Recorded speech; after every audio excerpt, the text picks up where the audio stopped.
Nous, on va vous raconter l'envers du décor, ce que vous n'avez peut-être pas vu. Mais cette séance de pénalty qui nous avait été fatidique en 2002 sera glorieuse en 2022 et on va vous la décrypter.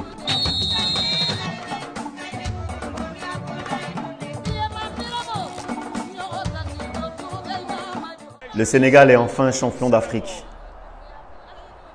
Incroyable mais vrai. 2022, la bande à Sadio Mané a réalisé ce qu'aucune génération n'avait réussi à faire par le passé. Nous avons toujours eu des joueurs d'exception. Mais il a fallu attendre ce 6 février 2022 pour enfin toucher le Graal. Il y a vraiment beaucoup de similitudes entre la génération 2002 et la génération 2022. La bande à El Hadji Diouf qui est arrivée en finale de cette Coupe d'Afrique au Mali. Kalilou Fadiga, Ferdinand Coly, Salif Diao, Tony Silva, Henri Camara et bien évidemment Aliou Cissé, capitaine courage, qui avait malheureusement loupé le penalty, un des pénaltys qui aurait pu nous donner cette CAN. 20 ans après, c'est lui qui guide cette équipe du Sénégal en finale de Coupe d'Afrique au Cameroun, le pays que l'on nomme l'Afrique en miniature, face à l'Égypte, au mastodonte, au pharaon.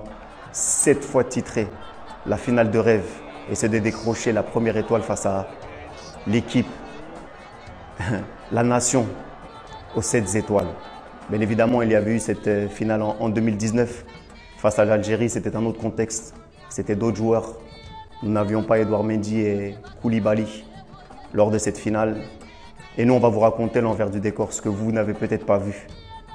Mais cette séance de pénalty qui nous avait été fatidique en 2002 sera glorieuse en 2022 et on va vous la décrypter. Nous avons parlé précédemment de Koulibaly qui n'était pas là lors de la finale 2019 et c'est lui qui va s'élancer en tant que capitaine. C'est ce qu'on attend, de guider ses troupes. On appelle le ministre de la Défense. Par le passé, moi, je n'ai pas eu l'habitude de voir Koulibaly tirer du côté du Napoli, mais là, il a pris ses responsabilités. C'est le premier qui va montrer la voie à ses jeunes frères, aux Sénégalais. Il s'élance et avec beaucoup de calme, beaucoup de retenue, il se décale un peu sur le côté. Il tire du côté gauche. Le gardien égyptien va du même côté, mais il ne peut arrêter la frappe de Kalilou Koulibaly. Il lance les siens, il lance le Sénégal, on exulte. 1-0. L'Égyptien se présente sur le point de pénalty, il marque 1 but partout. Qui est le deuxième tireur? Abdou Diallo. Abdou Diallo, ce binational qui est arrivé il y a très peu en équipe du Sénégal et qui nous expliquait il y a quelques mois via une vidéo qui fut virale que son attachement au pays et à la terre de ses parents lui avait fait comprendre lors d'un voyage au Sénégal qu'il souhaitait défendre les couleurs de cette nation. Cette nation qui est également la nôtre, nous les binationaux.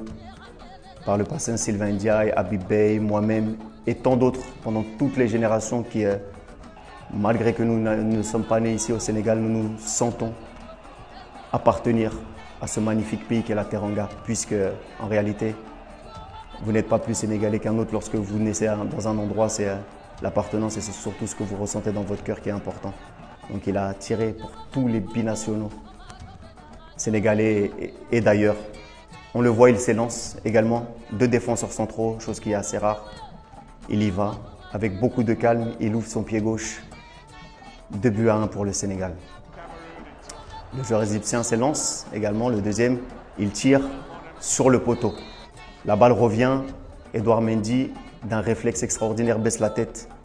Le ballon qui aurait pu le toucher et rentrer fait qu'aujourd'hui le Sénégal mène par 2-1.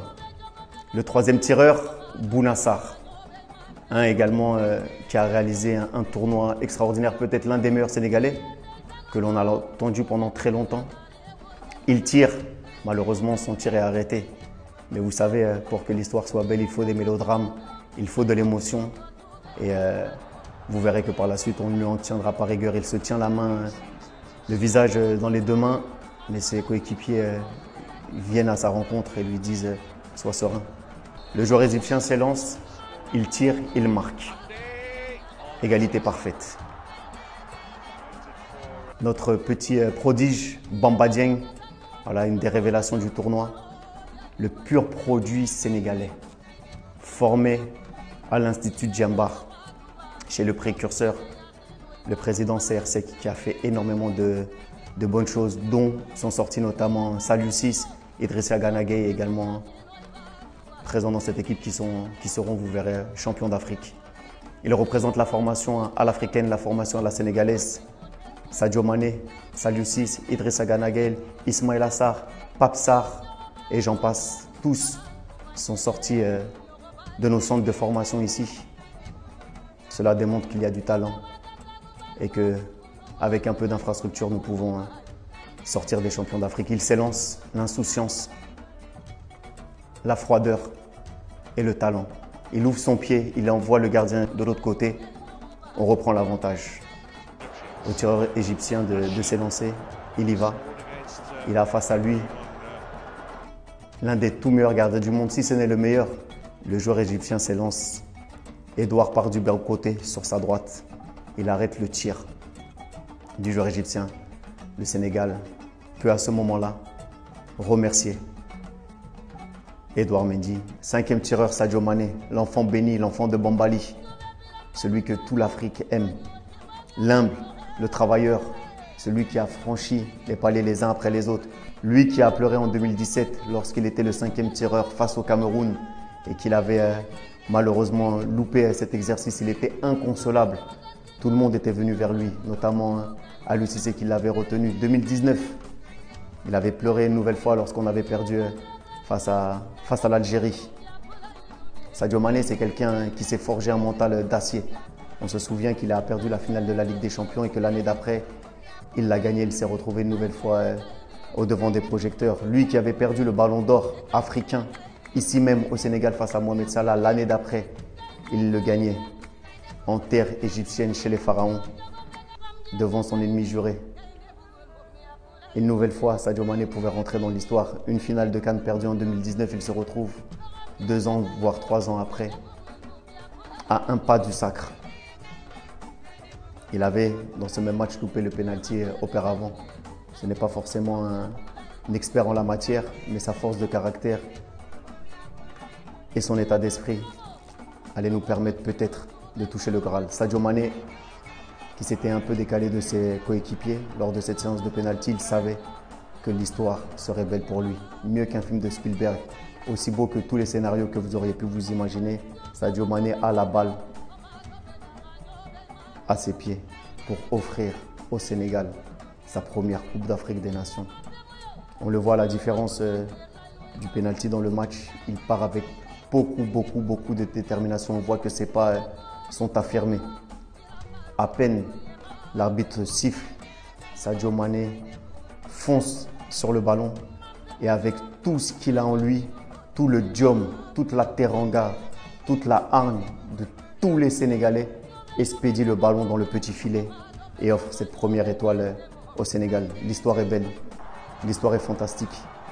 Où nous avions été fébriles mentalement, nos jeunes frères qui ont mûri, qui ont grandi, qui ont pris le poids du passé sur leurs épaules pour un avenir beaucoup plus beau. Nous les avons vus rendre hommage à Pape Bouba Diop, décédé. Nous les avons vus rendre hommage avec les danses, avec les célébrations. Le Sénégal est champion d'Afrique. Le Sénégal écrit enfin la plus belle page de son histoire. Mais ce que nous avons semé hier, le baobab a grandi. Il s'est fortifié. Et comme dit un proverbe sénégalais, n'oubliez jamais que la force du baobab est dans ses racines.